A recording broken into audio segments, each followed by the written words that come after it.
നമുക്ക് കണ്ണൂരിലേക്ക് ഒന്ന് പോയാലോ? കണ്ണൂരിൽ എങ്ങനെയുണ്ട് മഴയെന്ന് നോക്കാം. ഇതാ നമ്മുടെ സന്തോഷുണ്ട് കണ്ണൂരിൽ നിന്ന്. സന്തോഷേ, ഗുഡ് മോർണിംഗ്. മഴയുണ്ടോ?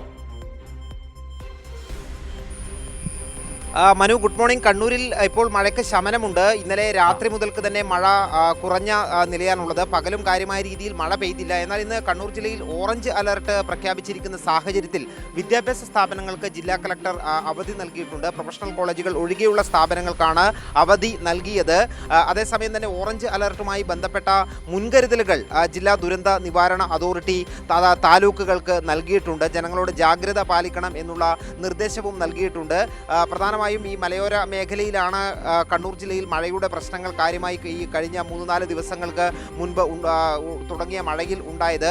തളിപ്പറമ്പ് താലൂക്കിലും ഇരിട്ടി താലൂക്കിലും പയ്യന്നൂർ താലൂക്കിലും ഉൾപ്പെട്ട മലയോര പ്രദേശങ്ങളിലായിരുന്നു വലിയ വെള്ളക്കെട്ടും അതോടൊപ്പം തന്നെ മണ്ണിടിച്ചിലും കൃഷിനാശവും എല്ലാം ഉണ്ടായിട്ടുള്ളത്. ആ മേഖലയിൽ ഇപ്പോഴും ജാഗ്രതാ നിർദ്ദേശം തന്നെ നിലനിൽക്കുകയാണ്. അതേസമയം തന്നെ ഒരു അതിതീവ്ര മഴയുടെ സാഹചര്യം ഇപ്പോൾ കണ്ണൂരിൽ ഇല്ല എന്ന് പറയേണ്ടി വരും. കണ്ണൂരിൽ ഏറ്റവും ഒരു വേദനാജനകമായ കാര്യം, കണ്ണൂരിൽ ഈ ഒരു കനത്ത മഴയിൽ വെള്ളത്തിൽ ഒഴുക്കിൽപ്പെടാൻ പോകുന്ന തുരുത്തിൽ കുടുങ്ങിയിരുന്ന ഒരാളെ രക്ഷപ്പെടുത്തുന്ന സമയത്ത് സ്വന്തം ലൈഫ് ജാക്കറ്റ് ഊരി നൽകി അയാളെ കരക്കെത്തിക്കുന്നതിനിടയിൽ ഒഴുക്കിൽപ്പെട്ടുപോയ രാജേഷ് എന്ന് പറയുന്ന തിരുവനന്തപുരം സ്വദേശിയുടെ മൃതദേഹം ഇന്നലെ കണ്ടെത്തിയ ഒരു വളരെ വേദനാജനകമായ ഒരു സാഹചര്യം ഉണ്ടായി. അദ്ദേഹം നീന്തൽ പരിശീലകനും അതോടൊപ്പം തന്നെ ഈ റാഫ്റ്റിംഗ് പരിശീലകരും എല്ലാമാണ്. ഈ തുരുത്തിൽ കുടുങ്ങിപ്പോയ ബെന്നി എന്ന് പറയുന്ന ഒരു കർഷകനെ അവിടെ ഉരുൾപൊട്ടൽ, ചെറിയ രീതിയിലുള്ള ഉരുൾപൊട്ടൽ ഉണ്ടായി, മലവെള്ളപ്പാച്ചിൽ ഉണ്ടായപ്പോൾ വെള്ളം ഈ വലിയ ഒഴുക്കുണ്ടായി.